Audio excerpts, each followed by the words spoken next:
What's up everyone, John Ranger from Techno Buffalo here with the full review for you of the Blackberry Z10. Is this guy the savior that BlackBerry's hoping? I've been using the device for the better part of 2 weeks to really get to know a new operating system. I didn't feel that just a few days is going to give it a fair shot and give me a chance to get to know all the nuances and sort of the little quirks of using a brand new platform. So let's go ahead and put it through its paces, see if this should be the phone that you keep for the next 2 years.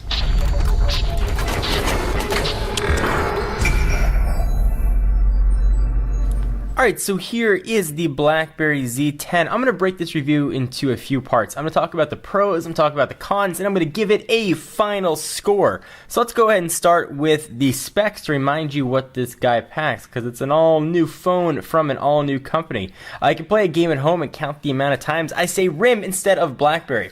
So the screen here is a pretty nice 4.2 inch screen, the resolution of 1280 by 768, which gives it a 355 ppi. Being powered by a 1.5 gigahertz TI OMAP 4470, that's a Snapdragon chip. It's got 2 gigs of RAM, 16 gigs of internal storage, expandable with micro SD. 8 megapixel shooter living right there on the back, and a 2 megapixel one living on the opposite side on the front. Wi-Fi 802.11 BGNN, Bluetooth 4.0, NFC. Battery is a very oddly shaped 1800 milliamp hour. It's got all the usual sensors you'd expect: accelerometer, gyroscope, magnetometer, and proximity. Alright, so first let's start with call quality, and I should say this is an unlocked unit not released by a carrier on use with AT&T's LTE network. Call quality was actually very good, about on par with any other iOS or Android phone I've tested. Signal strength is actually very good as well, and especially impressive considering it's an unlocked phone that has not been tuned for the carrier's network. Alright, so let's talk about the pros of Blackberry 10. This is a review that I think you get only from using a phone for 2 weeks, not sort of rushing to get something up after a few days. Alright, so let's talk about build quality. Build quality is actually really impressive here on the Z10. Despite its plastic back, actually, it's one of the best removable back phones that I've seen. You really don't feel sort of any sort of flimsy plastic like you do on some other phones. And I'd say that the build quality actually rivals HTC, which I think has some of the best in the industry. You almost don't even realize that this is a removable back. So hats off to BlackBerry for that. There's a lot to really like about this operating system. The first is the home swipe. I will say this took a lot of getting used to. So whenever you're in an application or doing something and you want to get home, instead of having a physical home button, you actually just swipe on up. And that one took probably about 6 days to actually become second nature. I found myself looking for a home button, You almost have to relearn everything you thought about with phones, but I really do like it. BlackBerry Peek is really cool too. Essentially what you can do is you can swipe up and you can see if you have any notifications right there on the left, and you can peek on in to see what you've got in your mailbox. It's a pretty neat little trick. And while I'm here, BlackBerry Hub is a unifying inbox for all BlackBerry devices, and it works really well. Emails come in just extremely fast. The operating system is very, very fluid as well. I found with previous BlackBerry OSs it sounded to be a little bit laggy. Not so at all. The dual-core processor, 2 gigs of RAM. This thing absolutely flies. And that's true with really doing anything, whether you're opening applications or playing games. It's extremely fast. BlackBerry spent a lot of time and attention to detail here, and you see it on a lot of little things. For example, when you're unlocking the phone, swiping up, you almost get sort of a cool shadow effect. Just little things that I really appreciated here as well. I also like the core applications. BlackBerry World, for example, looks really nice. Looks like a modern app store as opposed to something that was sort of tacked on to an outdated operating system. The other applications that you use probably most often, Twitter, Foursquare, Facebook, and LinkedIn, all look almost identical to their iOS and Android counterparts and behave just the same. To refresh, you just pull on down. So very simple there. One of the features that I really like as well, and I talked about this in a separate video, is in the camera. So the camera button, you can open it up either via a shortcut on the home screen or as a dedicated sort of soft hard button down here, which I know is kind of an oxymoron, but they're always down there when you're on the home screen. Is the time shift feature. It's really cool, and despite being in an Android phone, it's really awesome and kind of neat party trick. When people ask what I think about the Z10, it's often the first thing that I show them. So one of the things BlackBerry is really touting here is super awesome is their new keyboard. So let me go ahead and show you what that looks like. So first, the location of the frets, and those are those gray lines, is actually really well placed. And the keyboard learns very quickly. What's not being talked about, surprisingly, with the Z10 is actually underneath the screen there's a heat sensor. So it can learn where your fingers hit. So if you always kind of hit the OP when you mean to hit the P key, it'll learn that, and it'll sort of move that contact point over a little bit. And it works very well, and it learns very quickly what you're typing.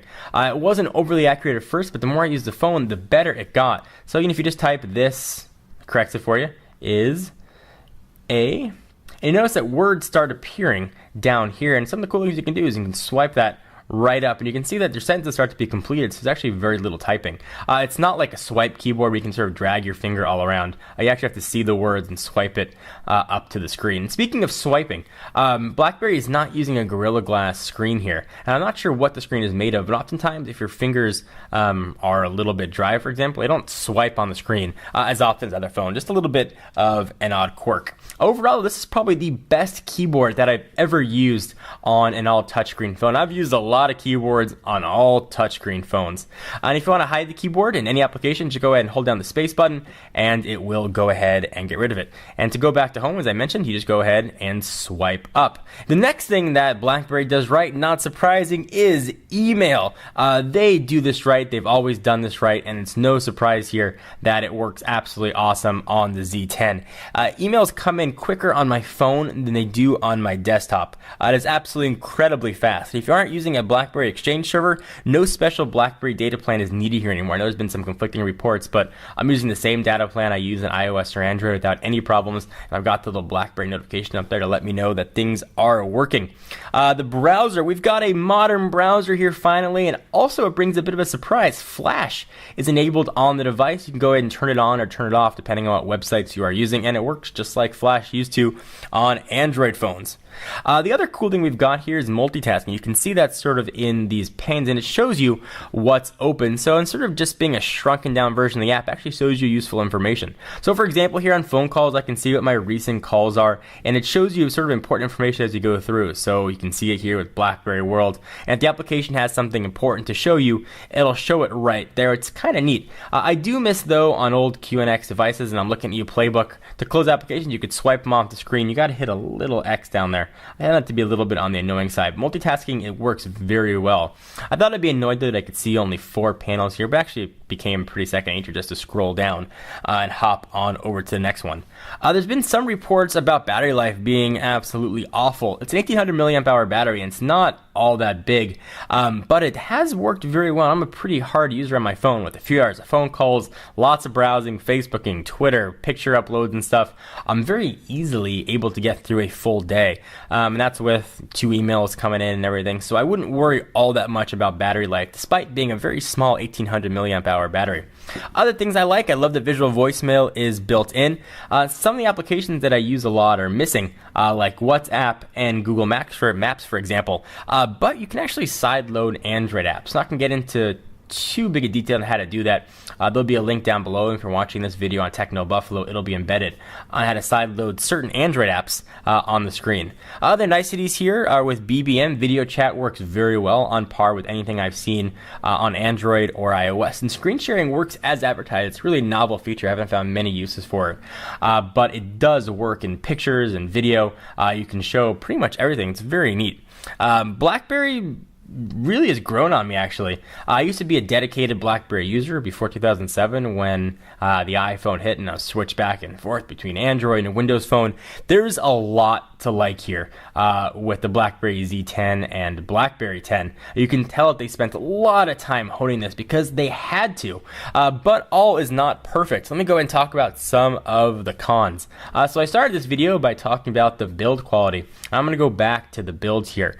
The chins, sort of what I've affectionately called them, on the top and bottom of the phone are much larger than you see on any other phones. I'm sure it's where the antennas are located, but it almost feels like I've got a big plasticky case on the phone. I would have loved to have seen those smaller.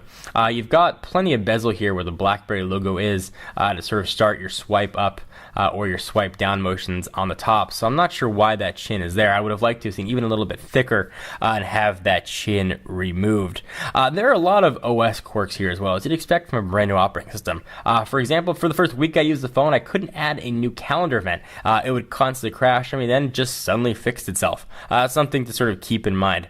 The camera, while the time shift feature is kind of neat, took really uninspiring, unimpressive pictures. I would have expected more from the sensor. The app selection here, I talked about Blackberry App World looking great. The app selection here is not so good. Now, they promised a ton of them are going to be coming, but for right now, they're not here. That's a big question mark. Are developers going to not only port their apps, but are they going to support the applications in the future? So certainly that is yet to be seen. With the app selection, they're definitely something to consider if you're looking to pick up this phone, because right now they are not there. Perhaps by the time these phones hit US carriers next month or later, the application support will be a little bit better. Something else that BlackBerry has added here is voice controls. You can access it by either hitting the voice control button or the middle button right there on the right, and it's sort of a Siri and Google Search-esque functionality, and it is not overly good. It does some stuff, and I'll show you here what it does. So you can send a text, email, BBM message, call a contact, search internet, or schedule an appointment, or take notes. So I'll go ahead and do a quick search here. Show me reviews of the Blackberry Z10. Searching the internet for show me reviews of the Blackberry Z10. So you can see it's not the most elegant of voices, not the most elegant of searching. It is functional and it will send text and such, but when you compare it to what you get with Siri and Google Search, it just doesn't compare. One of the other odd quirks I found is when you make a phone call when connected to Bluetooth. So if you are in your car and your phone is locked and sitting next to you and you make a call, the screen is going to light up and unlock. When you end a call, it is going to stay lit up and not go back to a locked state. Every other phone I've pretty much ever tested has locked and turned off the screen. So if you're not aware of it, the phone's in your pocket, you're going to burn out your battery very quickly. The screen's going to stay on until your timeout limit is set, so whatever you've got that set for. It's sort of a very odd quirk with the OS, and certainly something I'd expect to be fixed very, very soon. Another thing that's quite disappointing here is Maps. It is awful. The points of interest don't work very well, and the whole Maps itself is just not overly elegant. So bear that in mind if you're looking to pick up a Z10. Turn by turn, though, is actually very good, so sort of very similar to what we saw with Apple Maps. The good news, though, if you follow some easy steps, you can definitely get Google Maps up on your phone and everything that comes with Google Maps, which should make your life a little bit easier. And speaking of applications, I miss Instagram. I use it quite a bit on any other device, and Instagram is not here, and BlackBerry has not really said when it's going to be coming, or even if it's going to be coming. So there are a lot of pros and a lot of cons with the BlackBerry Z10. There's much more that I could have talked about, but I wanted to give you guys sort of the highlights of each. So what's the final score of the BlackBerry Z10? It gets a very solid 8. It's a well-built device with a really elegant operating system. The big question here, though, is it better than anything else that's out there? When you're trying to catch the competition, you can't just run as fast as them. You got to run faster to make sure you can eventually catch up. And I'm not sure the BlackBerry is running faster. Are they running at the same pace as iOS and Android? That's debatable, but I would say they probably are. But to catch up in that huge market share they've lost over the years, I'm just not sure the BlackBerry 10 is there yet. Perhaps when we get some more choices, when the Q10 is out, and other screen sizes are released, they may have that value add.